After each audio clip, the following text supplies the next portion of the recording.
Smoke and mirrors, guys. Welcome to the movie factory. Ooh, so exciting, isn't it? Trust me. Please, we can kill it. Ferocious, aren't I? I'm trying to put Tiger Bomb on this jungle's nuts. What your eye?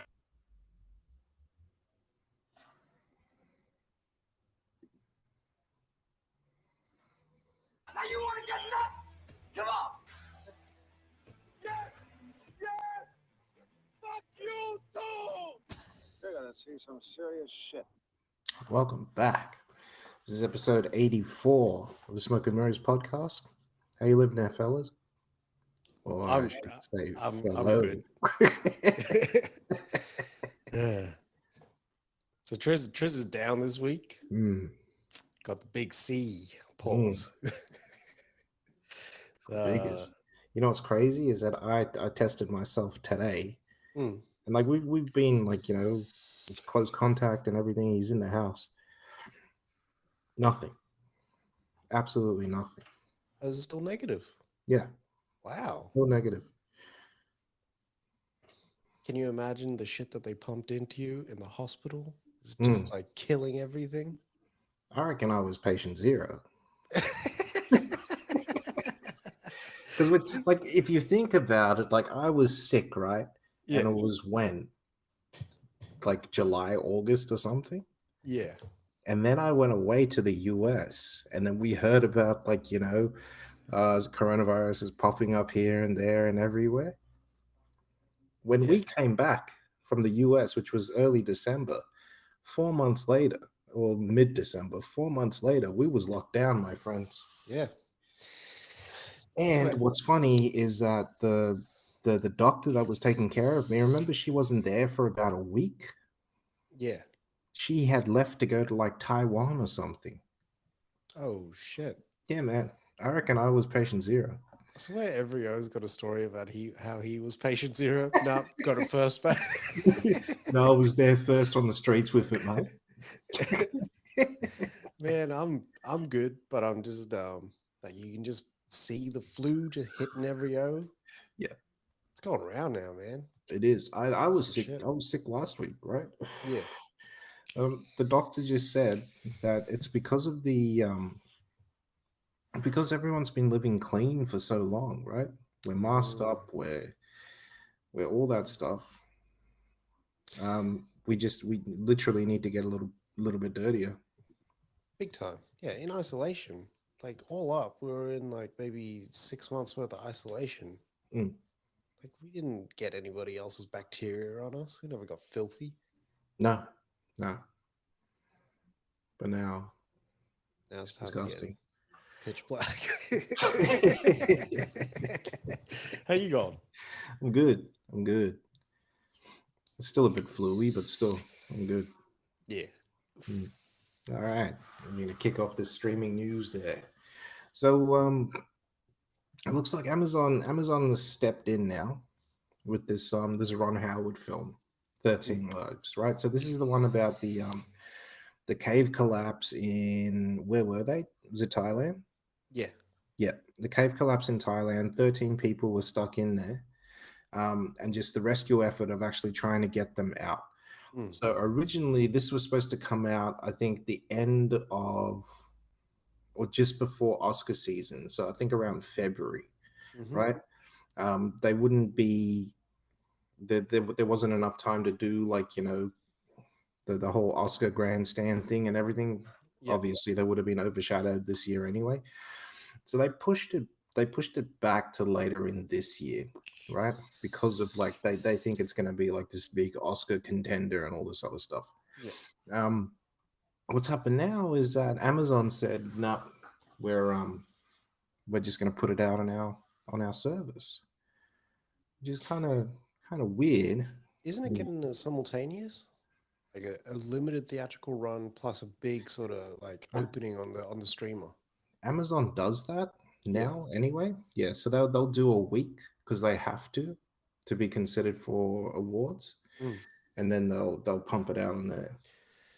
But yeah, it's just a bit funny. Isn't it crazy? Like the acquisition of MGM, right? Which is where this movie was set up for production, and then Amazon now using that acquisition of MGM and their product to further their streamer. Yeah, It's crazy, eh? yeah. This is I the just, wildest shit. I don't like that Amazon have Bond. It's the only thing. I don't like it at all. I thought Bond stayed basically independent because of Eon Productions. Yeah, but all of the other MGM Bonds Yeah. are now owned by Amazon. Are you saying for other physical releases down the track, like Yeah. 4K? Yeah. Yeah. I mean, I've yet to see a Amazon physical release, so I can't speak on it. You know what I mean? Could be fire, or it could be trash as well, if it even makes it to physical. But their stream is trash. So why would their physical be any better? So you know what's weird? I think Amazon's one of the better streamers. It's trash, dog. Really? I thought like out of range, probably a HDR out of like anything that I've watched.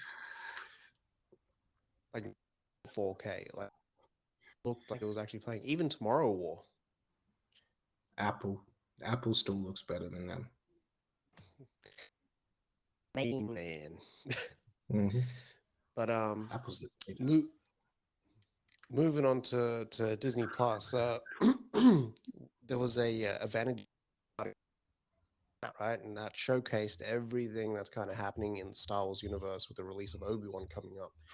So we had Andor there, Ahsoka, we had Mandalorian, the Acolyte, and a little bit on the Untitled John Watts project that's kind of coming out. All this from Kathleen Kennedy, who's the head of Lucasfilm, right? She's So she spilling said, the beans. yeah, she's fucking spilling the tea. Badly. So what she was saying about Andor was that this story is about basically he leaves his home planet when he's a baby and it blows up, it gets destroyed.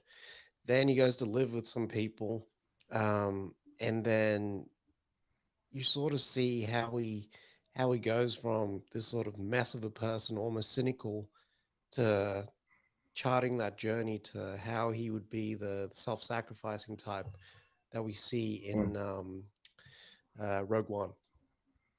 So this one's got like there's a lot that's sort of happening, and yeah, I'm looking forward to that one because I like Diego Luna. Oh man. Then we got Ahsoka. So Ewan McGregor confirmed that Mary Elizabeth Winstead will be a part of the show, which is pretty cool. I like her. Like I really like what she brings from Scott Pilgrim, even to The Thing and fucking Birds of Prey. She was cool in that. She is cool in Birds of Prey, actually. Yeah. And Dave Filoni, who's basically the showrunner, he said this isn't going to be like one of those singular adventure like MacGyver type setups.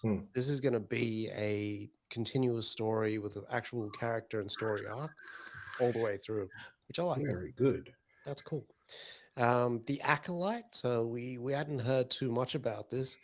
So it's a High Republic era set mystery thriller, and it's in the casting phase right now. So that's kind of it's setting it up for this galaxy that's really in this era of being prosperous and peaceful. So yeah, like that's a different Star Wars. We always see the Star Wars where everything's shitty and it just feels like Taxi Driver. Yeah. But the High Republic, is that set then in the new timeline with Rey and all that? Is that the High Republic? No. The High Republic is set thousands. That's before this one, yeah? Yeah, it's like a long time ago. Yeah. That's like at the height of like the Jedi Order. Right. And like they're keeping the peace. There's heaps of Jedi and Jedi kind of policing the galaxy. And there's no sign of the Sith. Like they've been gone for a minute. You know what I mean? So is this like, a Sith story? I hope so. Oh, that man. would be fucking fire. That'd be cool, man. If they switch the perspective, to the Sith? That would be fucking mad. Lighting them bitches up with lightning. Or like him discovering his lightning powers. Mm. They don't show that shit. That'd be sick. But then they'd probably do some shit like he's gonna end up going to the light side and He better all that not. stuff. He better be Palpatine or something. Or what's his face? Darth Darth. Plagueis. Yeah, Pelagius. And then they talked about John Watts' series. Mm. They confirmed that it will be set in that post Return of the Jedi reconstruction period that Ahsoka and Mandalorian. Yep.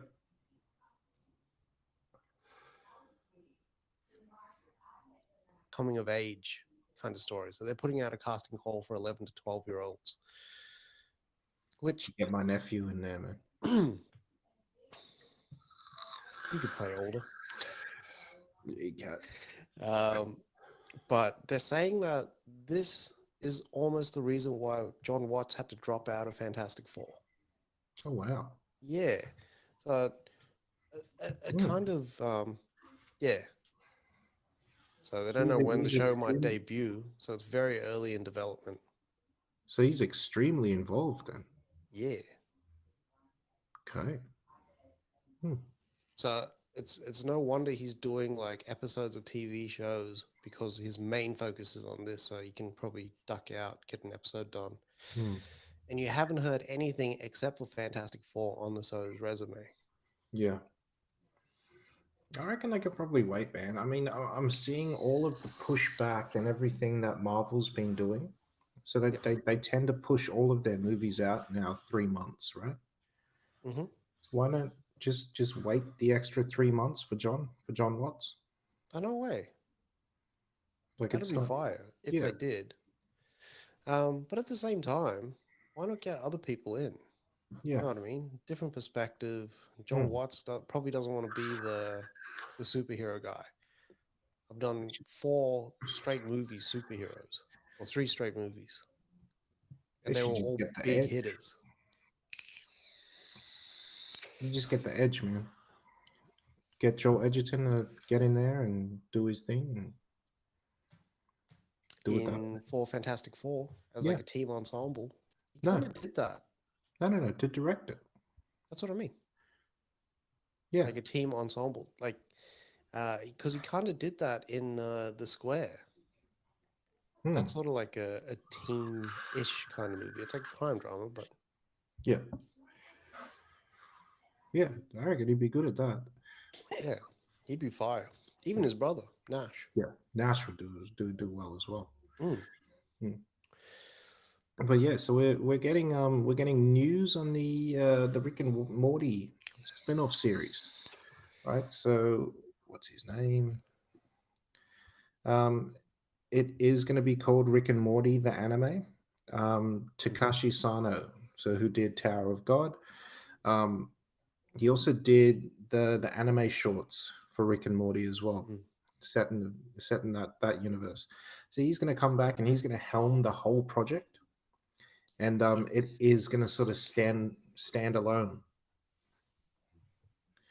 from the original, which is pretty cool.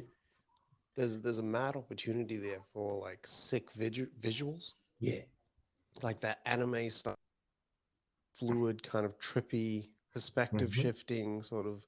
Yeah, like I think it'll lend itself really well. Yeah, but you know how they change throughout the worlds, right? So the animation style will change depending on the world that they're in sometimes. I'm hoping that he goes through all of the different worlds of anime, because there's so many. There's not all anime sort of looks the same. Yeah, that's right. That's right. That'd be sick. Yeah, I'm excited for it. There's no like sort of release date or anything, eh? Nah, nothing. Otherwise, I would have put it down. Stages. Yeah, it's just got the green light, so they're all good. True. 2 years. Yeah, at least 2 years. So the Duffer Brothers and Netflix went absolutely apeshit when a Monopoly game was sold well ahead of the time when it was supposed to come out. Mm. This Monopoly for Stranger Things season 4, right? So that's like the Monopoly edition of the season. In the Monopoly game, it gave away fucking heaps of spoilers and shit. And apparently the Duffers had a fucking meltdown. And it wasn't like people on Reddit have even gone on and like just sort of shown it wasn't someone that stole the game and they didn't get an early release because they're an employee or knew someone that worked at the store. They legitimately got sold the board game. That's crazy. Yeah. So there's spoilers out there and leaks and stuff like that. But man, I didn't bother to have a look because we're 1 week out and I don't want to spoil it for myself, really. Yeah, I mean they just released that 8 minutes of footage from the start of the show as well. I didn't even watch that. Like Same. I'm fine. I'm fine not knowing until next week, because next week I get to sit down, watch 7 episodes of Stranger Things back to back, and like that's enough for me. Have you seen the runtimes on some of these episodes? So I think episode 7 runs like feature length, like 2 hours. And I think the last episode of season 4 is like 2.5 hours or something like that. Or I heard that those 2 last episodes are feature length. yeah. So back to back, like 5 hours worth of Stranger Things in 2 episodes. Crazy. Yeah. That is crazy. Hmm. I'm looking forward to it, man. 1 week out after waiting fucking years for it. So next week is a big week. It's a fucking massive week. They're gonna shut us down. I got Shut 2. you down, John. I shut you down, John. Why did he think he was so cool? Why did he think he could pull that off as the lawyer in shorts? No Shorts, way. mind you. Shorts and a blazer. Mate, you had boots on too. It was disgusting. What's his face? What was I saying? Yeah, next week is like what you were saying, the end of the Under the Banner of Heaven. Yep. It's bloody. Is it the last episode of We Own the City as well? Are they only doing 6? Second last. Second last episode of We Own the City. 2 episodes of bloody what's his face are dropping of Obi-Wan. Yep. And then 7 episodes of Stranger Things. And Top Gun Maverick. And Top Gun Maverick. So like if you have a clone out there, get that motherfucker to do all the work around the house and just binge. Fucking same. One day that's how it's going to be. You're going to have the replicants? I don't think replicants. I think it's just because you know how Elon's got the robot now. The robot will do little things for you. You see that robot that he built? No. Mate, it's going to come out soon. You can buy it. It's mad expensive, but you can buy it. And it's a robot that'll just do stuff for you. This guy, I swear he's going to turn the world into iRobot. Eventually. That's where our world's heading. Why would you do something where, you know, that your robot can do it 30, 40 times better? 1 million times better. I get to podcast every day, my friend. They're not going to allow you to fucking send the robot into work. Why? Because then they'll be like, you know what? Fuck you guys. I'm going to get my own robots. And then that's going to be the end of like just working. And that's when we go to war with the robots. It's the Matrix, my friend. That's how we're doing it over here. Because the robots will be taking everybody's job then. Yeah, that's what I mean. God. Fucking hell. But that's it. That's it for our streaming news there. Yeah.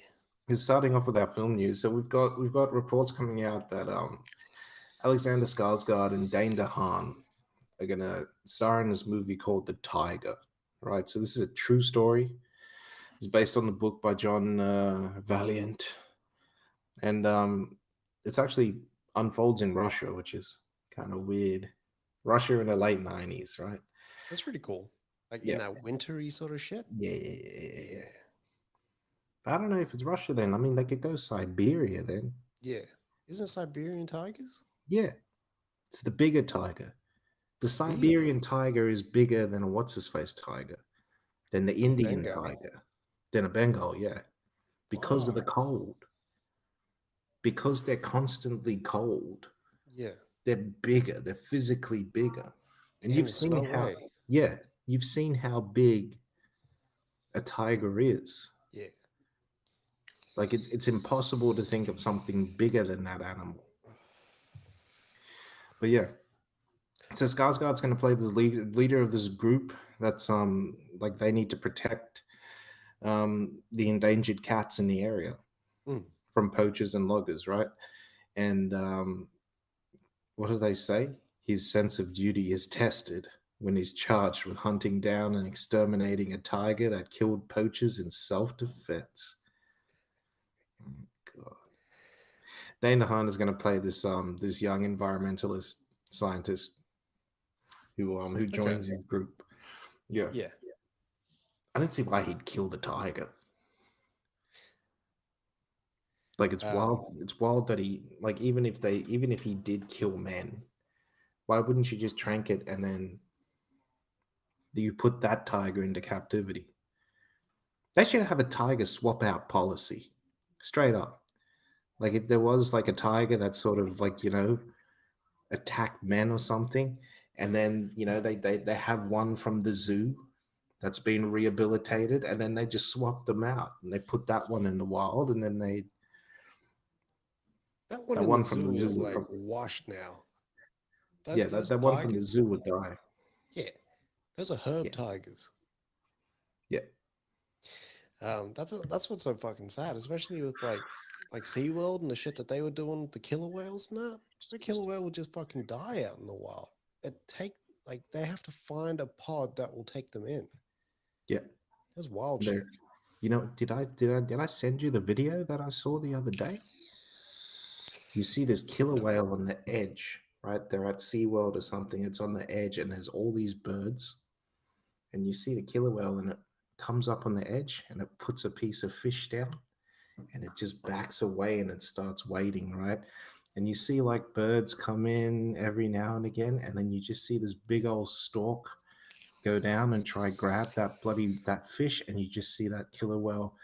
It's weird because it went out like this, but then put its head up like it knew how to hunt that fish and grab that bird out of the sky and just ate that bird. You just see it disappear into the water. That's fucking wild. It's beautiful. Beautiful. Killer whales are fucking amazing. So David Duchovny is set to write, direct, and star in Bucky fucking Dent. Bucky. This one sounds pretty cool. So, set in New York in 1978. Follows this young sort of guy. He's aimless. He doesn't know what the fuck he's doing. And he moves back in with his father after learning that his father's kind of like terminal. And then Duchovny's going to play the father, right? And then you find out that the father's got like this this big affection for this baseball team, the Red Sox. This is goddamn Red Sox. I know. So when the Red Sox lose a game, his condition worsens. But when they win a game, it fucking it really peps him up. So this guy, his son, and like a couple of his friends and his father's friends set up this fucking ruse to make it like the Red Sox are having the best winning streak ever. I don't know if this year is a particular year when the Red Sox just got beaten like crazy. And that's why he said it in 78. But I think it's 60, 68 or 64 World Series is what the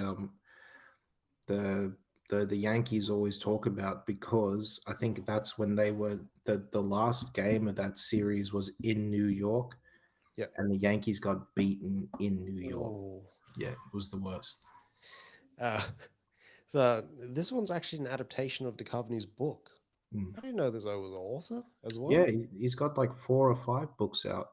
right now. I saw him on where Kimmel. Yeah. Yeah, and he was talking about them because he had a new book out. Yeah, he's a fiction writer. He's supposedly pretty good. Hmm. That's fire, man. I like that. I know that I'm going to be crying at the end of that movie as well. Oh yeah, Because the for father's sure. going to find out that the Red Sox have been losing this whole time, or they're at the fucking the finals there, and they win, Yeah, and then his father still dies. You know what I mean? either that or he's gonna be on his deathbed and he's gonna say, I've known Yeah, since the start." Yeah, yeah. You fucking me up, I know. right? That just brings a tear to my eye naturally. Yeah, big time, big time. Yeah. All right. So Gosling is going to star in this movie called The Fall Guy, right? They're scouting right now in all places in Sydney, which is awesome. G'day. You notice How you going, cats? yeah. You notice we don't say g'day in Sydney? No, It's not like a Sydney thing to say. no, not really. Unless you're old school. Yeah. Yeah. Yeah. And anyway, so this one's about I think that this was an old TV show back in the day. John Majors plays this one of the stunt crew, right? During the day, they perform all of like their Hollywood stunts and whatnot. At night, they're out there doing like missions and whatnot, basically to catch swindlers and thieves and con men and all that sort of stuff. So they use their skills as stuntmen to hunt down these people. So I'm hoping it's not so much, swindlers and thieves and bikies and whatnot. I'm hoping it's an actual mission that Gosling actually gets to do with his stunt team. Yeah, hopefully. Hopefully you see a few of them. Yeah. A few of the sort of like the smaller missions before he gets like the big job. That'd be cool, actually. It sounds really cool, this show. Yeah. I can't Or at believe least this movie. Yeah. Like, You know what the coolest part is though? Leach is directing. Yeah. Which is also like David Leitch doesn't really do like the driving action. No, he does sort of. Actually, yeah, Deadpool 2. No, I'm wrong. He does. And what's his face? Hobson Shaw. Yeah, Hobson Shaw has got a nice little chase scene in there. Yeah, he Bit does. Unrealistic, but still. But yeah, if Leitch is doing this, then this is like straight to the top of my list there. Yeah, and Gosling. I like to see Gosling in action movies. Well, that's why I'm so excited about The Grey Man. Because he is the good guy in there, obviously. Yeah, and it's great to see Chris, which one, Evans, as a bad guy. Which one? There's too many Chris's, goddamn. Fucking oath. But yeah, man, Gosling out in bloody Sydney, gonna come through and steal his missus. Hey, every woman is gonna be gunning for Gosling. Pause. I know, and that's why I'm gonna steal his missus. It's like when Reeves was here in 98 for The Matrix. Jesus. And like just the eating a banana was enough to get like the panties to drop. I know. That's because they're Aussie. Doesn't take that much, B. The banana game is like, Watch me unpeel this.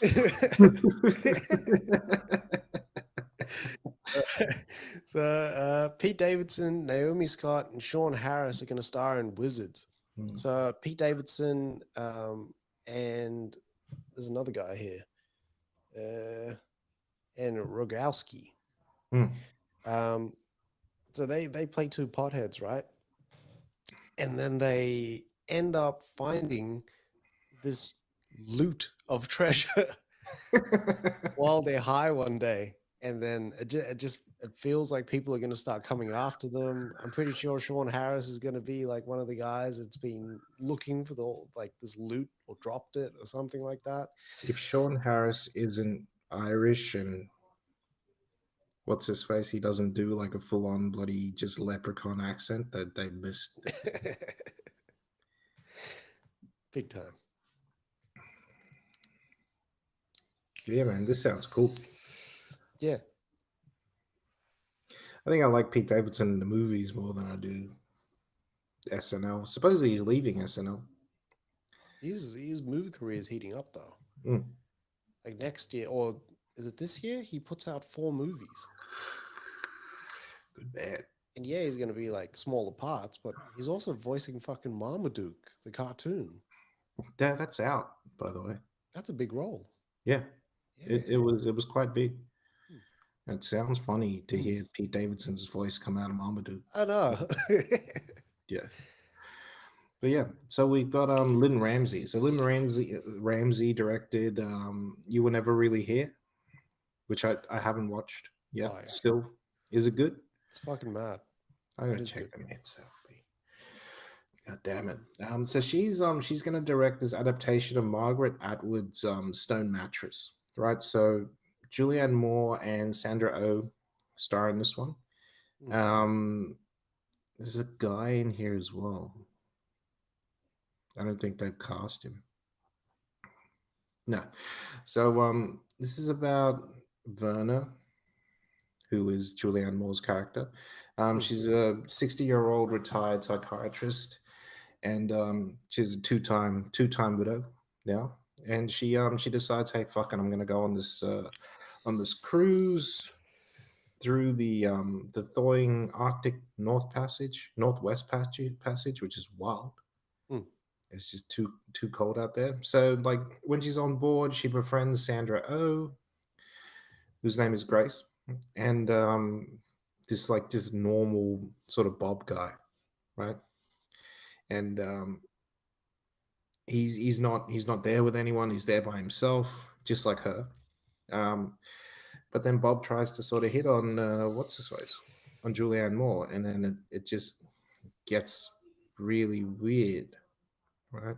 Because it doesn't feel like to her that he's there for the cruise. He's there for some other sort of nefarious reason. Yeah. And then like, that sort of opens up wounds from her past and everything, and yeah, she gets a little act of vengeance there, supposedly. Jesus. Yeah. So I don't know, maybe she's going crazy. Maybe. That's what it sounds like. Poor she's Bob. Hey. I said, poor Bob. Yeah, Bob. Maybe Bob was just bought her a drink or something. She just went nuts. Full goes like John Wick. Can you Just, imagine? like, pulls out the fucking. I wouldn't mind if one of those sort of like you sat down and the marketing and everything was all marketed towards that first maybe 30 minutes, 40 minutes of the film. And everyone thinks it's like, this like sort of sad story, whatnot, and this woman's trying to find herself, but really like the 90 minutes after that, it's just her killing. The whole just cruise going ship. nuts. Yeah. You know just what working away. It's like Under Siege. Fuck yeah. But you know what would be fucking crazy? If they did that with a Downton Abbey movie, right? But then realize that it's fucking Jack the Ripper staying at the fucking manor. Yeah. Because the Queen's over or some shit like that wants to just get rid of the whole family. I'm calling Poirot. That's This is the fucking like that MCU of that universe. But this sounds pretty good. This movie, it could be a nice little like sort of taut thriller. Yeah. Especially when you unravel, like, because I liked like Death on the Nile. Death on the Nile was good, but if they had just gone a bit darker and a bit more twisted with it, it'll be fire. Well, I think they had the opportunity to do that, but he wanted to inject the backstory for Poirot in there, and that sort of just takes up time. Then, you know what I mean? Like, yeah. If he had done it, I mean, in theory, what's his face? If Tarantino would have directed that movie, he would have just injected those flashbacks straight into the movie, and you if he had done it that way, it would have been better. Instead of bookending the film with him. Yeah. Yeah. And he just looked funny without a mustache at the end Yeah, there. no. Yeah, no. Like, this isn't Poirot. I know. So we got a bit of casting here. So James Samuel's new movie, The Book of Clarence, is going to star Lakeith Stanfield. So this has been likened to like Ben-Hur and the Ten Commandments in terms of like influences. Okay. So Lakeith Stanfield will take on the role of Clarence in 29 AD, and it's supposed to be an epic. So this could be crazy. Could be James Samuel just going crazy on this one. Next we got 29 years after Jesus died. Okay. We've got Jodie as well, which is a spin-off of Daria. And Tracy Ellis Ross will voice the title role of Daria's high school friend, who's now interning for a prestigious tech company. So Pamela Adlin, Cole Escola, Jojo T. Gibbs, William Jackson Harper, and Zozia Mehmet will also co-star in that one. Then we've got Bubkiss, which is starring Edie Falco, Sopranos royalty. The God. Yeah. So this is actually pretty cool because she's been cast Pete Davidson's mom in that semi-autobiographical series called Bubkiss at Peacock. We got One Winter, which is set in New Zealand. It's going to star Julian Dennison, Minnie Driver, James Rolliston. I don't know if that's a relation to our family Rolliston. Maybe. I don't know. Irana James. And it's a coming-of-age story called One Winter, right? Which begins shooting soon. So it's set in New Zealand in 81 with the arrival of the South African rugby team. And it sets off nationwide protests against apartheid and racism, which was still like pretty prevalent in 95 as well, when South Africa won the World Cup. So Dennison will play Joshua Haka, a 17-year-old of mixed race who's suddenly forced to stand up for himself. Could be good. Very dramatic for old Julian Dennison. We got Black Flies, and this sounds pretty cool. So it's Mike Tyson, Michael Pitt, and Catherine Waterston, and they're starring with Sean Penn and Ty Sheridan, based on the novel as well by Shannon Burke, who also helped write the script. It's set in the New York City paramedics world. So explores the toll the job inflicts on their lives. And Ty Sheridan's playing like a first-year paramedic, with Sean Penn as like the grizzled older guy who can do it, but not as good. And then we got Riz Ahmed, who's starring in Anil Karir's modern London set adaptation of Hamlet. So Michael Leslie did the script. So Riz Ahmed's Hamlet is part of a wealthy British Indian family. Starts to question his relatives' morality and his own sanity after like encountering his father's ghost, like in Hamlet. So we're going to get Morford Clark, Joe Alwyn, who'll star as Ophelia and Letts, respectively. And that's all the casting we have this week. Yeah. Do you know, just quickly, when South Africa did win the World Cup, when was it, 91 or whatever? 95. 95? Yeah. This is before they won it the last time. Yeah. What's his face? You know, NZ claimed that they got the team claimed that they got what's his face? Food poisoning, and that's why they didn't beat them. Yeah. I think that was debunked. It was debunked. It was bullshit. They just couldn't take that L. We were just better than them that year. Like that's what it was. But remember, during that time, South Africa and the sports teams were also villainized because of like apartheid and the racism happening at the time. Whereas the players themselves, like they had to kind of make a turnaround as well. And they had Jonah on the field that year as well. That was a big year. That was like an unbeatable team. Mm. My in-laws will probably like kill me if I talk shit about the All Blacks. Not in my fucking house. Next time I rock up to that fucking family, like, get together. What you mean? I'd put both my nephews in bloody Springboks jumpers and everything, just head to toe. That's how we do it. Oh man. All right, so we got Jamie Foxx, Robert De Niro, Scott Eastwood, and John Leguizamo, they're all going to star in this movie called Tin Soldiers. So Fox plays this guy called the Bakushi. So he's a man who preaches to hundreds of veterans and whatnot who've been drawn to the promise of protection and purpose under him, right? So he's surrounded by like essentially this guerrilla army of followers, if you say, right? And what's his face?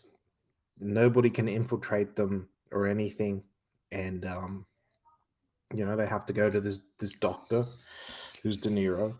This isn't going to be an old man story of him kicking ass, thank God. And De Niro recruits Eastwood's character, right, who is an ex-Bukaki expert. Bukaki, yeah, disciple by the name of Nash Kavanaugh, to like sort of get back in there and try to take the man down. Yeah. Sounds very Apocalypse Now. It sounds very, what's his face? Far Cry 4. Do you remember how in Far Cry 4 they had that whole state was locked down in the US, run by this big religious character? Five, sorry. Yeah. Was that what the plot line was? For Far Cry 5. Yeah. How good that game is? Is it? Yeah. Still got to play that one. It's amazing, that game. But yeah, that's what it sounds like. To me, that's what it sounds like. But it could be good, this one. I'm not a big fan of Scott Eastwood. Me neither. I find his acting really off-putting. Yeah, he's a great guy. Like, I'll watch him whenever he's on Rogan. But in the movies, it's kind of funny. But then, I mean, like, every time I see him, it's like a Fast movie where he gets to act dumb. Yeah. I have seen him in other stuff. Like, even in Pacific Rim, Uprising. I still haven't watched that movie either. Yeah, but he, like... I know it's like it's not a highbrow movie or anything where he's got to like really flex his dramatic chops, but the acting is like commercial acting. You know what I mean? He's really selling something every time, and it's not believable. It doesn't feel authentic to the character. Yeah, I don't know. But that movie sounds sick. It does sound sick.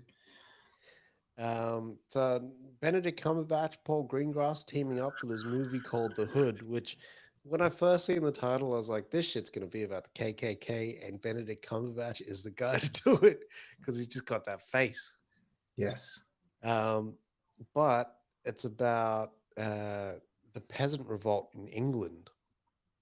And Cumberbatch will actually play like this farmer who kind of steps into like this leadership role and leads the revolt. And it's been likened to Gladiator and Braveheart there.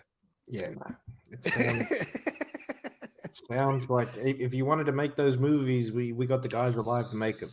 I would not give for shaky cam the camera there. Oh, fucker. What's his face? It sounds like Robin Hood without the hood. Yeah, is that why it's called The Hood? Maybe. I don't know.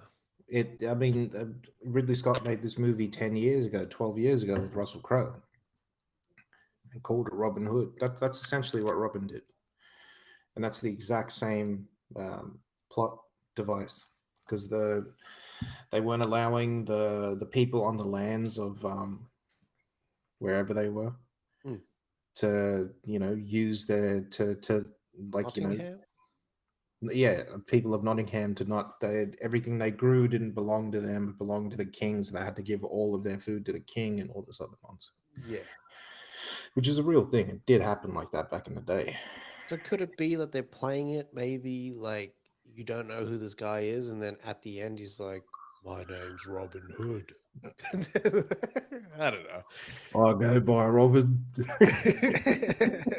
you should use your real name.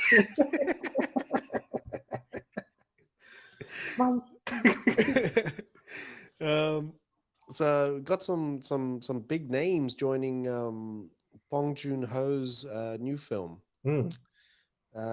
So we got Naomi Aki, Tony Collette, Mark Ruffalo, and it's going to be based on forthcoming novel by Edward Ashton called Mickey 7. So it follows a man on an expedition.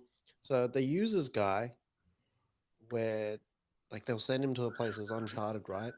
And then he'll suss it out, do what he needs to do, but sometimes he gets killed. And then they got this technology where they can actually clone him back at the home base with all of his memories and shit like that. So he's good to go again. And then after like one of these missions, he dies. And when he gets cloned back, he kind of comes out and he's like, he finds this other guy. And this other guy is Mickey 8. So he's like the next clone that they've kind of set up. So what does that mean for him? You know what I mean? Like they use the upgrade. Yeah. Yeah. Sounds interesting. It does sound interesting. It's really cool, actually. And because what's his face, Bong's doing it, yeah, it's going to be fire. All right, so Alex Proyas is finally coming back.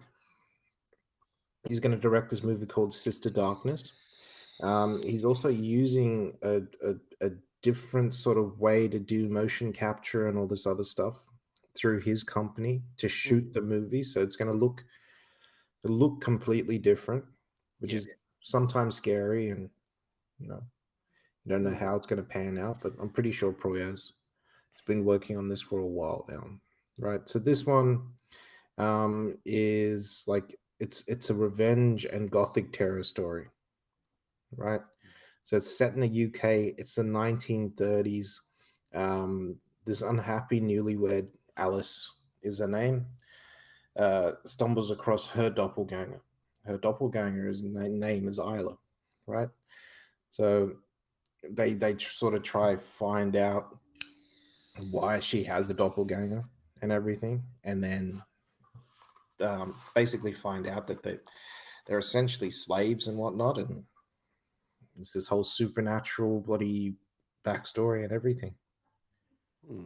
Yeah. And then they run the sort of uprising against whoever's oppressing them. Jesus. It sounds pretty cool, man.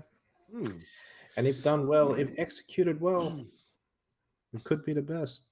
He said the technology that he's working with will give him better results at a lower cost for special effects. Yeah. He also said, like, this is what movie making will be in the future. Yeah, but everyone says that. That's true. The only person who's pulled that off pause is Cameron. So without Cameron's what's it called? Motion capture for Avatar, we don't get all of the stuff that we're getting now. We get a little bit of that in King Kong first, yeah. But then nothing after that. Well, we had that in Lord of the Rings, though. Well, not even Lord of the Rings did that. They still had to hand what's his face was there, but they still had to hand animate every single scene for Gollum in that movie. So you know that scene where he's splashing through the water and whatnot? Yeah. Someone had to go through manually and contort that puppet to match up with the splashes that Andy Serkis made. Whereas with James Cameron's technology, like it's already there. Yeah. You know what Cameron added though? That face camera. Yeah. That's his thing. Yeah. Because they couldn't get like the real animations. Yeah. Or the real reactions to kind of what was happening. amazing. We better do this next one as well, just so we're in sync again. That all right. So Anthony Hopkins is setting up for his new film. So he won the Oscar last year. So this movie may or may not be shit. Just how the Oscar curse is, right? So this one's set during World War II. Hopkins is playing Sigmund Freud in this one. It's called, or maybe called, The Last Sessions. And he actually sits down with C.S. Lewis. Yes, C.S. Lewis, who wrote Narnia, and he sort of talks about, it's they have this big debate over the existence of God. Yeah, which is kind of weird. I like this. Yeah, I would be involved in those talks. This movie is gonna be fire. I hope so. You've can't got tell, man. You've got fucking Spoke in the tuck. If you inviting it over to talk about whether God exists. You can't like it's impossible to debate this, because one is based on fact and one is based on feeling, and one is based in fact and one is based in faith, right? And it's two different things. It's like apples and oranges. Yeah, True, but I think religion, everything that we can think of is based in belief. If we believe it enough, like to us it's true, it creates a certain thing. Like I don't claim to be religious, but like I have faith that there's a higher power than me. yeah, but what if your higher power is just the Big Bang?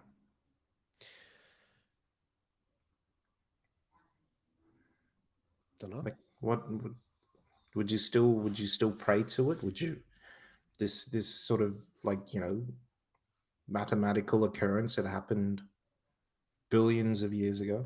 It's not 2000 like everybody thinks. We don't know though. Like but like belief helps you get out of bed in the morning, do shit, keeps you on like moral side track. I'm not talking about the fucking church. Like I don't want to get that like those wires crossed at all. My like belief in God is not my belief in the church. That shit will get you fucking like, yeah, because that position changes every other fucking year. With every other pope. That's right. And it's all political from there. I don't want to get into that shit. Yeah. To me, God like wouldn't want me to have a fucking conversation like with a church or like any sort of big company type situation. You know what I mean? Like about what I should believe in and what I shouldn't believe in. It's just a business for me at the end of the day. Well, how the church plays it, it definitely is. It's fucked up. It is fucked up. All right. I was always tease that religious conversation like the fucking last episode of Heroes. All right. So Jeremy Renner is going to play David Armstrong in a biopic, right? And it'll see Renner take on the role of the journalist, because these guys, Aaron Gaudet and Gita Pulapilli, they got some fucking smoke for the Purdue Farmers company. So it's about this character uncovering various secrets about the Sackler family and Purdue Farmers' role in the rampant spread of the addictive painkiller OxyContin. Amazing. So this guy, what's his face? David Armstrong. He uncovered emails and documents, and it helped pull back the curtains on Sackler family support of Purdue, right? And not many people know about it. they kind of like hushed it up. It's been a couple of years now, and it's still an ongoing investigation, right? And quite recently, they did something similar with Dopesick. Yeah. Yeah, it's crazy this though, man, because like they were legally selling heroin. When you look at like the composition of oxycodone, it's heroin. It's literally heroin, straight heroin. Mm. And people were getting strung out and everything, just like they were using heroin when they were doing this stuff. But the Purdue Pharma were making billions, right? Billions of dollars. I think they only got fined a couple $100 million, right? And that was to pay out what's his face? Victims, essentially. Yeah. Yeah. What they should have done was make them pay up how much of like the population they had impacted to help them get out of a rut. You know what I mean? Compared to like you would have like the illegal shit Yeah. that isn't theirs.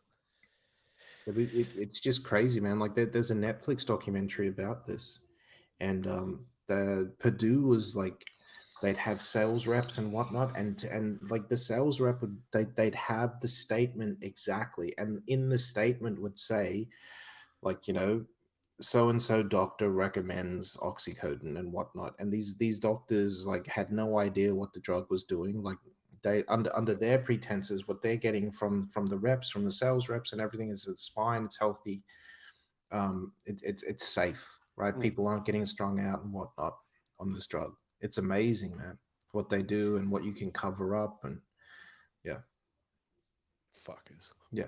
But Dope Sick is another one that I need to watch. Same. It's on my list. That's it. All right. That's it for our film news. All right. Let's get into it there, Bado. It's time to fan the hammer.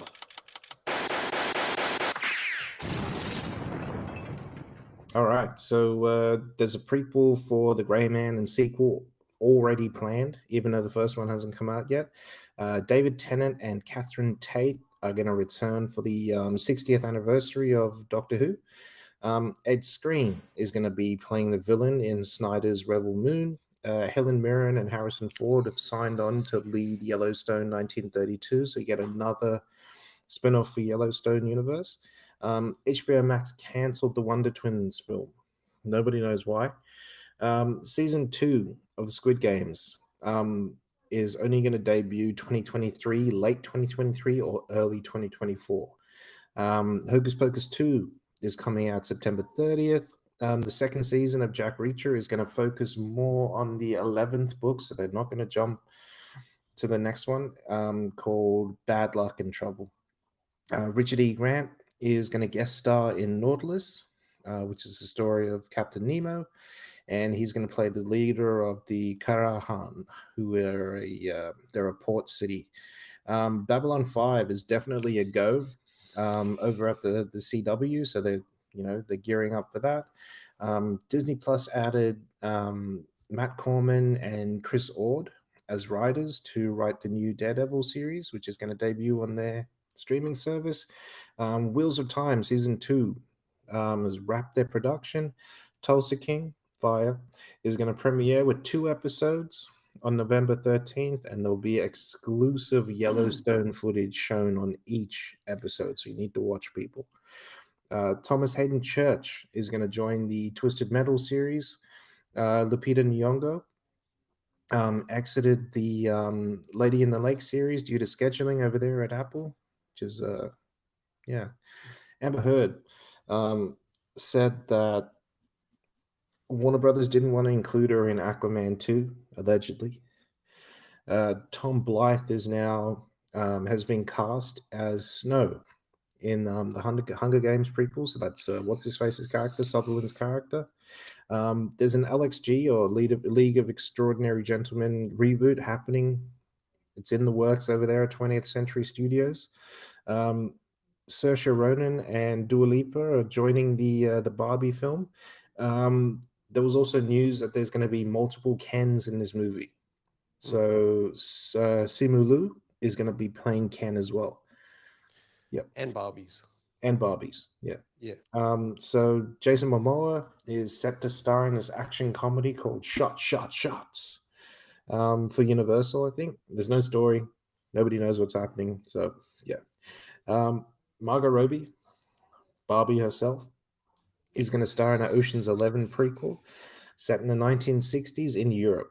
That's about all the information we have for that. Scott Eastwood is going to return to Fast X. The Last Voyage of the Demeter.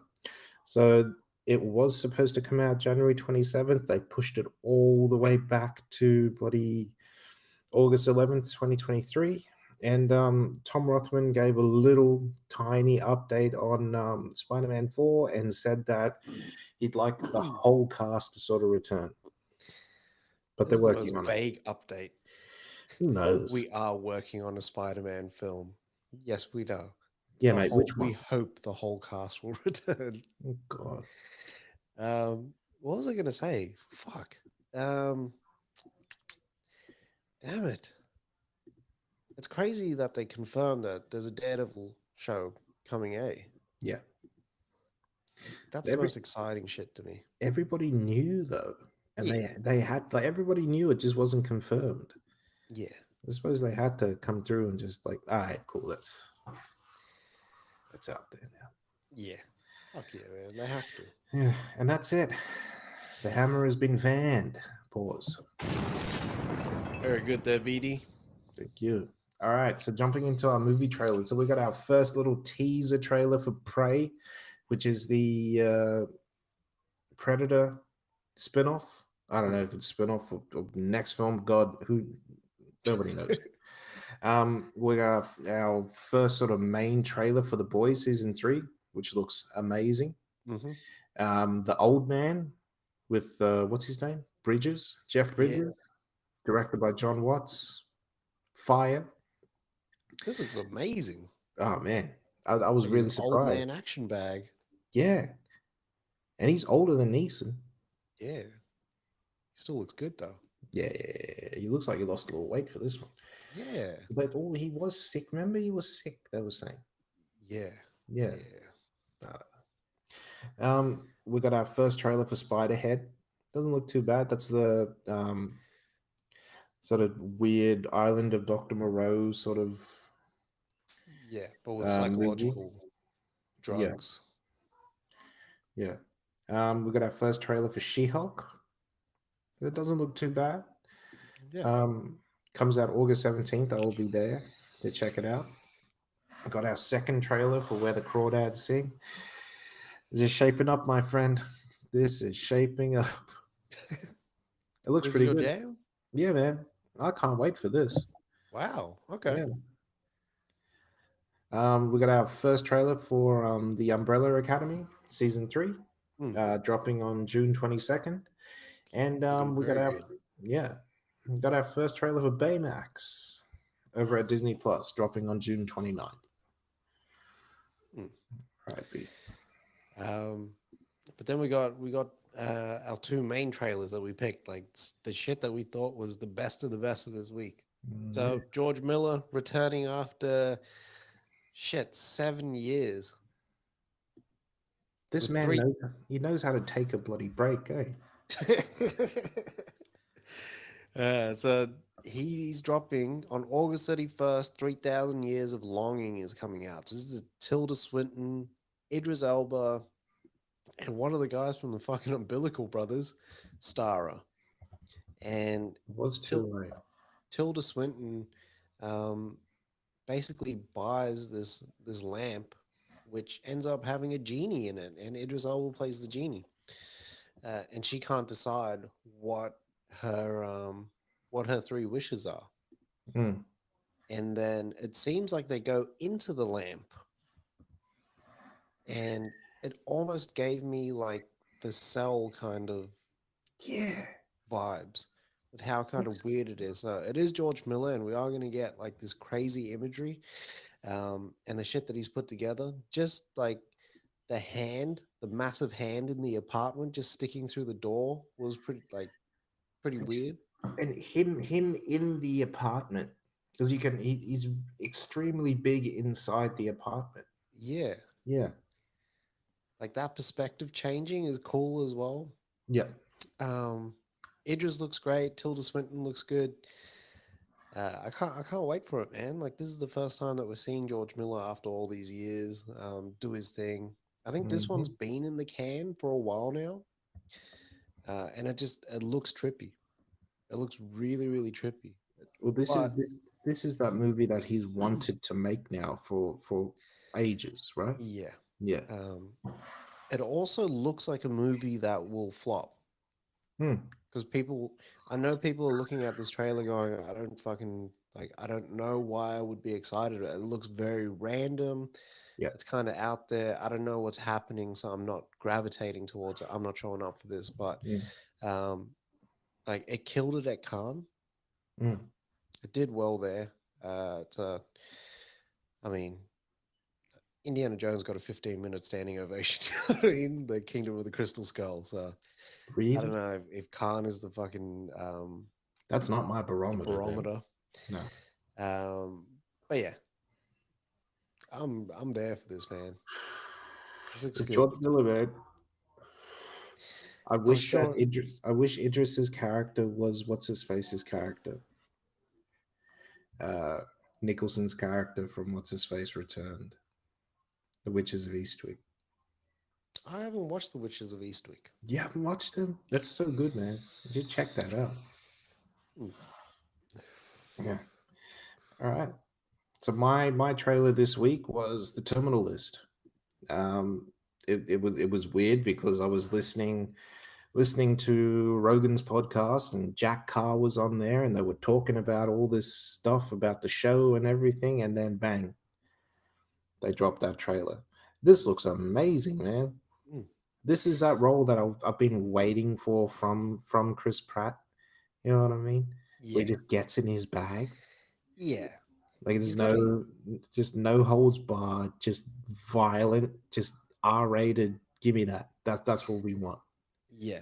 And you see flashes of it, but for him to actually play the character that's really kind of tormented and dragged through the mud and just shit on, and him like back against the wall, pause. Yeah, this looks so good, this show, man. Yeah. It looks like you know, I'm just hoping that the only thing is, so Rogan asked Jack Carr, like, what happens if it's a hit?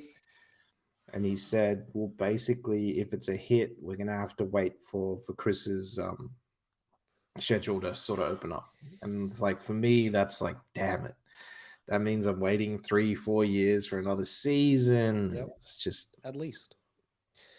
And you're going to get the inconsistencies of his appearance as well, because he's probably going to shoot like one scene every like fucking 2 months or something like that until you get it.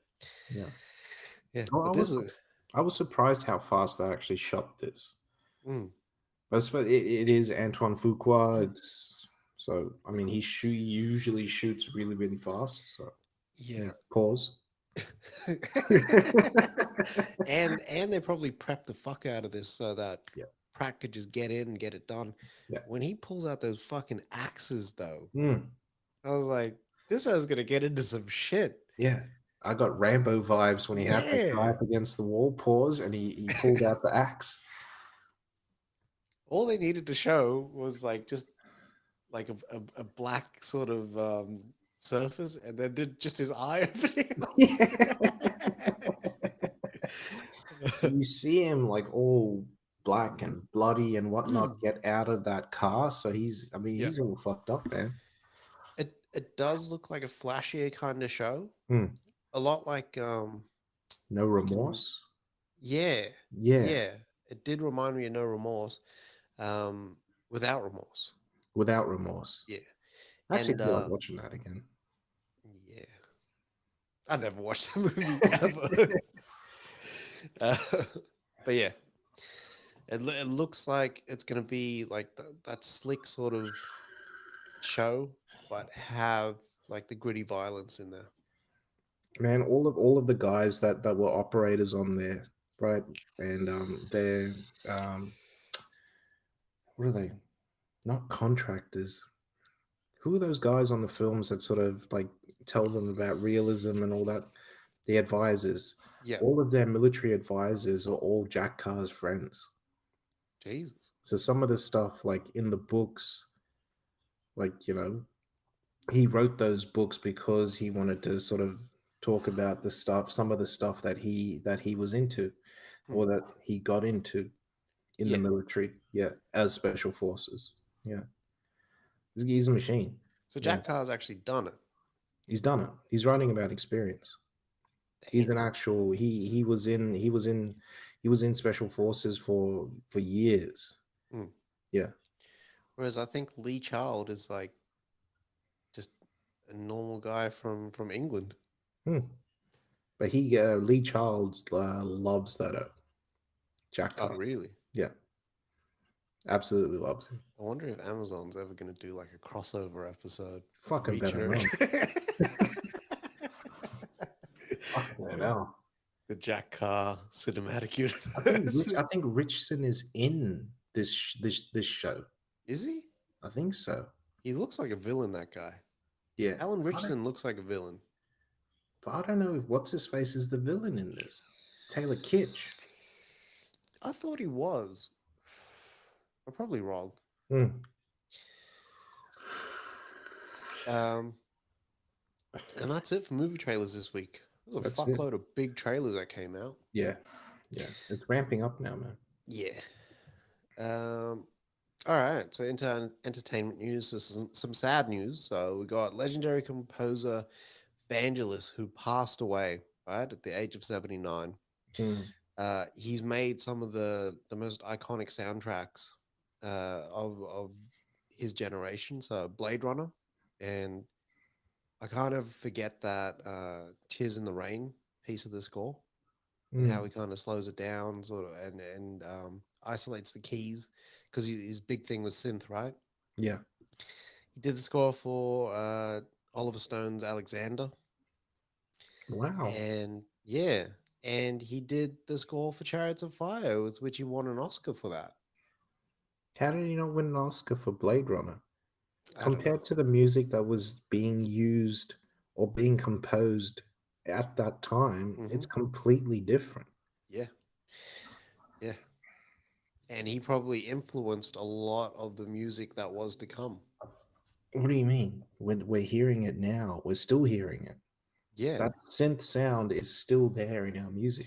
The Weeknd should, attribute his sound to Vangelis.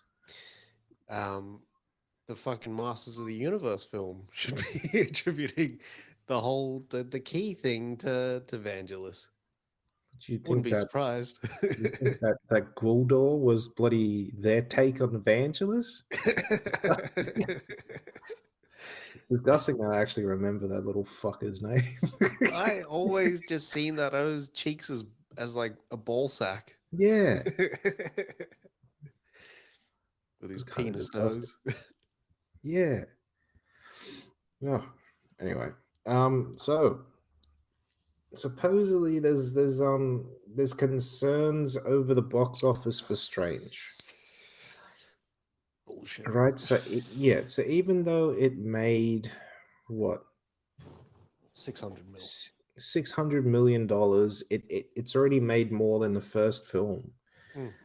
They're still sort of worried about the grosses at the box office. You reckon Sam Raimi's like sitting down in front of Bob Chapek like, fuck you, thank you very much, fuck you, go fuck yourself. So it's just like this always comes back to the how much money is enough money sort of conversation. Like, you've already made your budget back, obviously, twice. Yeah, twice. Like, how much more money do you want? That's right. How much more money do you need? Considering you're releasing all these other movies at the movies for your studio, as well as getting all the money from the fucking streaming service. How much money is enough money, man? That, and also, what is the Exactly. Like, is it how much money it makes at the box office? Is it its Rotten Tomatoes score? Is it what it gets in from Peter Travers in Rolling Stone?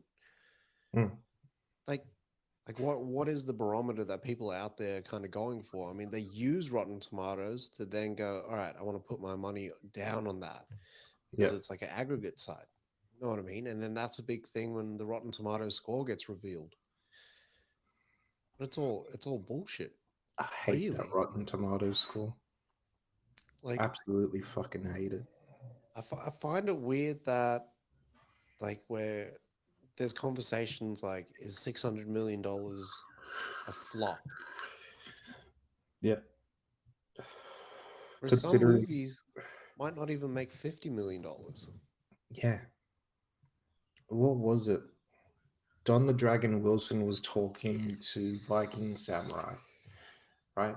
And his first movie that he was in, Blood Fist, they made for $60,000, $80,000. The revenue that they pulled back from the cinemas was $100,000, right? The revenue that they pulled back from VHS was $10 million that year. Oh, They did it again, and this time they went through bloody what's his face's studio. Who did the Toxic Avenger? Roger Corman's studio, right? They made even more money. Like they just kept making money hand over fist. Like we act like the box office is the only revenue that's coming in, or at least that's what they act like. They don't talk about the deals where we're selling it to TV here, we're selling it to cable here, we're selling it to countries over here. Like they don't talk about that, man. Yeah. Like this $600 million movie is going to end up making billions, not one M, well, not one B, but billions by the end of its actual run, which is never right now because it's going to jump onto a streaming service and you're still going to get fucking money from everybody after that. That's right. Like, what are we like? If they had, honestly, if they had new subscribers sign up, right, and say, why are you here? What movie brought you here, or what show brought you here? And they said, well, I want this to go to, I'm here because I want to watch Doctor Strange this week. All that money should go to Doctor Strange for whoever says Doctor Strange. If they want to, like, you know, they don't want to share that money. I suppose Doctor Strange's money is their money. They bankrolled the whole operation. Their money should be when they get their budget back. Yeah. Yeah, that should be their money. That makes sense. And if they're banking on $1 billion for every Marvel movie that comes out, it's like the wrong attitude to have. That's exactly what DC did when they said, nah, Batman vs Superman was a flop because it only made $780 million. It didn't even clear the $1 billion mark. And? Exactly. And you know what's crazy is that what's his face made that movie. I think Justice League made more money than the Batman. The Suicide Squad, the David Ayer one, made more money than the Batman. Yeah. The Suicide Squad, if they would have released it at the cinemas exclusively, would have made more money than the Batman. And everyone's talking about how big of reception there was for the Batman, but then call these other movies flops. I do not get it. I don't understand it at all. Yeah. It's just bullshit, man. And now, I don't know if Marvel will do this. They might. You never know. Or Disney might have a directive for Feige. But imagine you did something different. And Doctor Strange did something different where they made it a shorter movie, even if it's 2 hours. It was pretty dark, violent, and it changed its heroes up. So one of them was essentially a villain for the movie. And it was almost like this chase kind of situation. And that might have been pretty risky for Marvel to actually do that, considering the stable of heroes that they have and kind of where they've been heading. So they might not do that again. Oh, God. That might be a decision that Disney's like, hey, maybe you need to tone it down, make some more classically hero enticing fuckery. You realize if they do that, it literally will be the end of this little sort of macrosphere that we're in with these Marvel movies.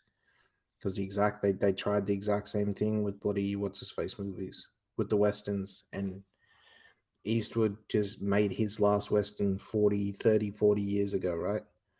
With Unforgiven.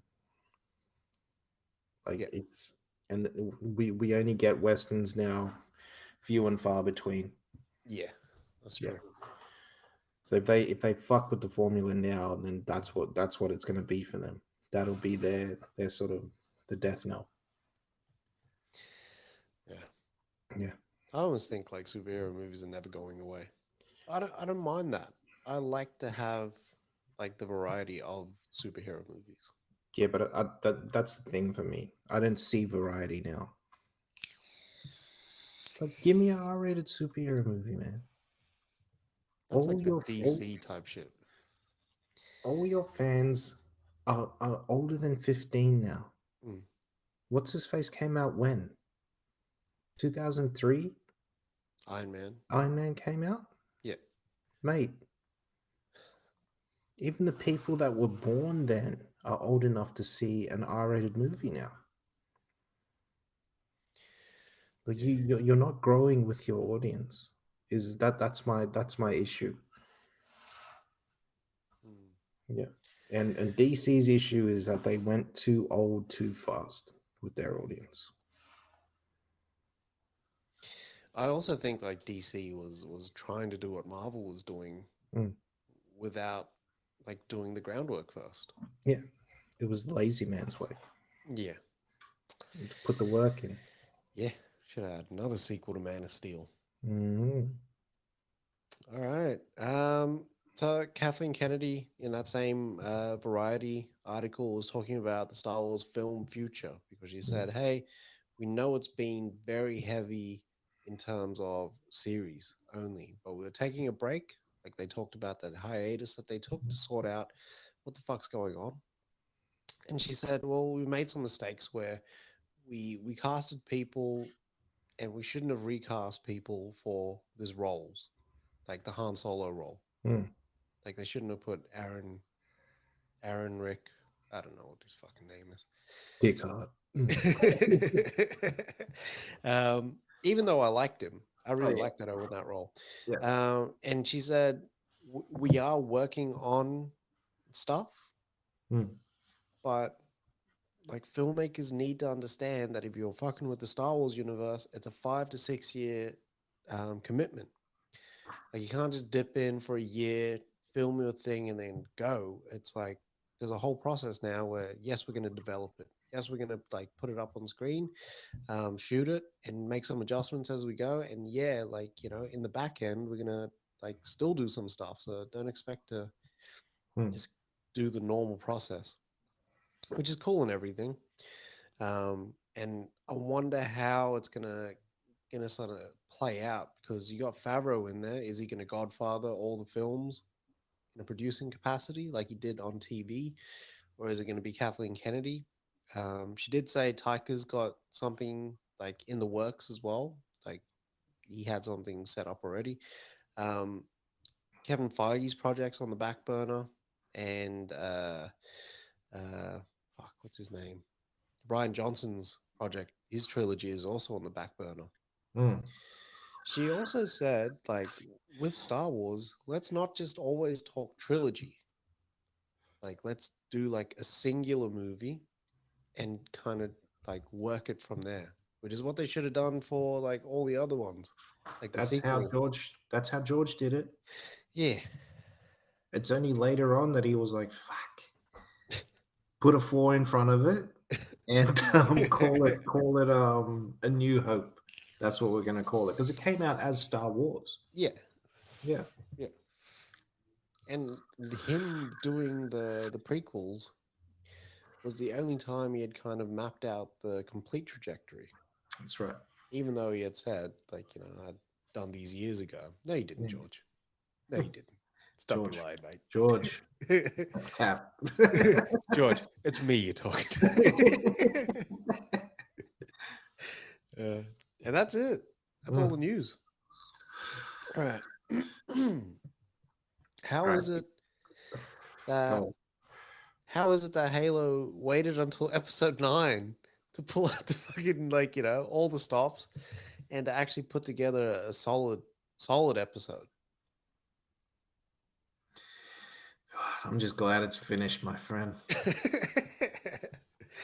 That's it for me. That's the last dollar Paramount gets from for Halo. From me. Oh man, it was a good episode. It was solid, and everything kind of worked out where like season 2 could go in like the same direction. But Yeah.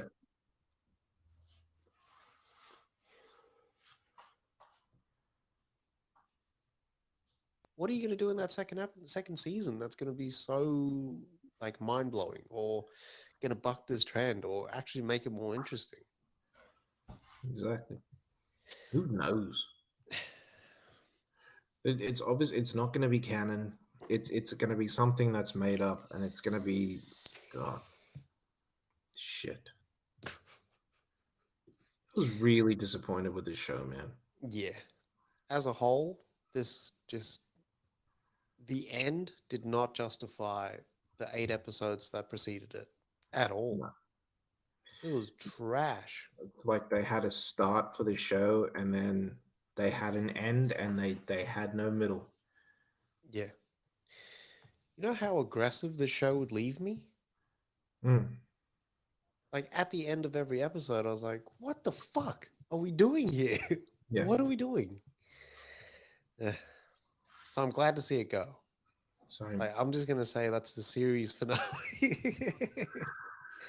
for me, that's the last time I'll ever watch anything of this Halo show.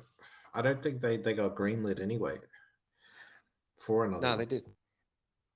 They did? 40. Yeah, no. Watch them. They're gonna rethink that. It's just terrible, man. We'll see. I don't know about a season 3 though. I can keep it. I'll steal every episode of that fucking show. What, like, you know, the next show for me, like, We Own the City. Like, I don't want this show to end now, man. Like, we're 4 episodes in. There's only 2 left, and it seems like this show is just getting started. Yeah. I love this character who's a real person. I shouldn't call him a character. It's a real person.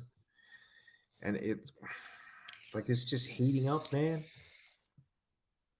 I love how every episode they dig more into the motivations for doing this. And how when they try to look out for themselves or their people and their team, like the higher ups are just all right with this shit. Yeah. Like with his speech, I said one word to him: overtime. That's how I keep my team in line. And he was like, keep doing what you're doing. Yeah. And it's like that system that just keeps producing the results. It was crazy, man, because he's like, yeah, we're gonna come in, we're gonna work 8 till 4. We're only coming in at 2. But we're like, you know, in those 2 hours, I expect work. Yeah. Like, Jesus. And then we seen what actually happens with them trying to select a jury. Oh, man. And try to get a jury that is impartial and hasn't been affected by the police officers in the city. And when that guy says, you know how many like prospective jurors we actually pulled in this week? Or sorry, yesterday? 180. And they had to pick 12. Yeah. That's amazing. And over the course of that 2 days, it was like something like 300 people there. Jesus. That's the wildest shit. You know what's crazy, though, is that after that, I mean, like, even like those other people could have been lying as well. Yeah. Just to like get on the stand to not believe the police officer. Like, it's so weird. You know what? it was weird though, because when he's giving that speech about him taking over Gun Trace, Mm. no, not that one, the one after where they're watching it on TV, the mayor say that she's gonna charge them with murder. Mm. Like did you side with them or did you side with the mayor? You know what's crazy? Yeah, I sided with them, I sided with them, and and I it's felt the really, first time. yeah, I felt really bad about it, but I was like, fuck it, man. Like they're actually out there in the streets, like doing this work. Yeah. And it's the first time that I felt like that. Yeah. It was a risky move to actually show like that from the perception of the police. Yeah. And I haven't seen that before. Not ever. No one has kind of had the balls within the last like 3 years with everything that's kind of been going on with BLM and like the cases that have kind of happened even further back. But no one's had the balls to show it from the from the police perspective. Yeah. You know what I mean? And it's weird, but I actually felt for them because you've spent this much time with them in the cars and shit like that. Yeah. Like for me, I was like, why am I sort of siding with them in this issue? Yeah. I shouldn't be. It was just weird, man. But that's because this whole show, it's just been like you're in the car with those cops. Like you know more about them than you know about, like, they haven't even showcased what happened with Freddie Gray. No, not at all. Know what I mean? But I'm pretty sure like that's the fucking the sucker punch that they're gonna hit you with in either next episode or the episode afterwards when they kind of go into what happened, because they're bouncing around right now. Yeah. Yeah. And I do feel for Wayne, but like when Wayne robbed that dwarf stripper, man, like that showed me that guy he does not give a fuck. He's off the rails, man. Yeah. And he's like, been corrupted fully. Yeah, I can understand him robbing drug dealers and all that sort of stuff. I get that. I know it's dirty money and everything, but fuck it. You know what I mean? They need to make their money as well. But that, I can't stand for that. No. Yeah, it was a bit much. That was him like really going to the lowest of the lows. But now it's like you kind of felt for him. Yeah. Like I know that they haven't been sort of making him relatable and humanizing him. But you kind of felt for him because he was kind of like the shit on guy. Yeah. He had to work his way up and he was kind of doing whatever he was doing. But then when he got there, then he was shitting on everyone else. I'm like, nah. Exactly. Nah. It's the fall, my friend. Mm-hmm. The offer as well was amazing. Fire. The show just keeps getting better and better. And I just keep seeing Miles Teller as the next O up. Yeah. Like for some reason, when I see him in Top Gun, he's still like that skinny face, sort of like, what the fuck am I doing? Like squirrely guy. Yeah. But in this, he's like, I'm an adult. You know what I mean? I'm fucking like, my face is filled out. I'm a solid guy. Like he's in control. Mm-hmm. He's not like the impulsive sort of emotional guy. Yeah. So I'm really, really enjoying it. Like this one with Bloodhorn and the Gulf and Western guys trying to offload Paramount. Oh man. Like, and that was one day. Yeah. That was one day shooting this film. And the fucking roller coaster that you kind of go through was amazing. Especially like when Michael Gandolfini shows up and has that meeting with Bloodhorn and everything, and they kind of go through that whole, well, how, like, you know, how much were you thinking? And then he's like, well, actually, like now with everything that's kind of happened, I'm only paying 50% for this company. Oh. And Bloodhorn, as much as he wants to offload Paramount, one, he doesn't want to give in to this fucking guy because he just didn't come correct. Yeah. But two, like, I think he actually has a soft spot for Paramount. He wants to make movies. Yeah. So when Evans comes in there, and the way Evans kind of delivers that whole thing, like, we're putting magic up on the screen. Like I don't know how he's doing that nasally voice the whole time. Like Yeah. he's got the flute. Yeah.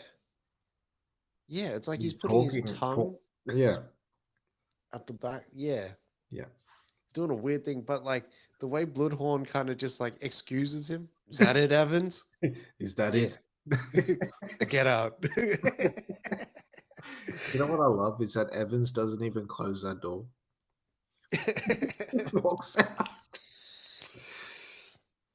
Oh man. I love by the end of that episode, they're all on set. Yeah. Like you seen the strength in Betty. I'm glad. I'm really glad that they kind of put that in there, that she was actually the one that did a lot of the heavy lifting for Ruddy. Yeah. Know what I mean? Like it wasn't just like the El Ruddy show. El Ruddy had a fucking team, and Betty was integral to the whole operation. Definitely. 100%. And what's his like? Columbo is part of that team as well. Yeah. Even though he started off not wanting to be, Columbo is a big part of that team. Yeah. And how he smooths things over with Sinatra and Ruddy. Don't I know you? I just have one of those faces. And then when Bloodhorn finally tells that guy that he's not going to sell the company to him, that was the best, man. I will. What does he say? Fuck. It's like, I will happily say that we will not be selling our company to you, you inbred, toothy motherfucker. But what does he say? And I'd like to happily tell you to go fuck yourself. You know, I don't really like Bern Gorman, but he is the shit in this show. Yeah. He's really good. He suits it. Like he's like the way that he kind of does things, because he's like one of those over the top kind of actors. Yeah. But he suits it in this. I love the what's his face. Betty, get your things. We're going for a drink. So good, man. So good. Under the Banner of Heaven as well was really fucking cool. So the way that they've kind of been keeping Ron back, Sam Worthington's character, keeping him back, and you don't think that he got caught up into all this shit, but he was like, it seems like he was the one that kind of turned around last minute and was like, nah. Yeah. Like I'm doing this shit. He started, what's his face? He started sipping the Kool-Aid. Yeah. Big time. Fucker. And Dan's going just off the fucking rails, wanting to marry his stepdaughters. That fucked me up. It really, like, I know more about Mormon, like, sort of practices now than I ever have. I didn't know anything about the LDS, but now, like, the fundamental Mormons, and like the Church of the LDS, and then them sort of breaking out into little sects and stuff like that. It's great. Like I thought all Mormons practice polygamy. Same. But yeah, I thought that was the thing. Not the case at all. No, it's the damn fundamentals. Yeah. But next week's the second last episode. Second last episode, yeah. Whew. I cannot wait, man. Same. Garfield is killing this shit. But his partner is the guy. That's my guy, man. Yeah. Taba is killing this shit. Oh man, I love like you had to tell him before. And remember, the honey, you catch more flies with honey than vinegar. With honey than vinegar. I know. But you know what? I also loved like the interaction that they have when he's like, it is home evening, Yeah. so you could still actually make it home and spend the night with your family, Yeah. like you should be doing. Mm. And then like Andrew Garfield's character, like I didn't know you would like actually give a shit about that. Yeah. And it's like it's funny the contrast with um I'm kind of like investigating the LDS, Mm. but this guy that isn't even part of the church is actually showing me a lot more humanity than the crimes that I'm investigating. Yeah. Even I think in that first episode, man, you know how he gets so pissed off that he engaged that chick's family and Yeah. told her, like, even then, like, it was just a conversation to tell him that he wasn't happy. But then Taba after that was like, come on, I know you want him. And he starts feeding him the chips from that. Yeah. All right. Yeah. All right.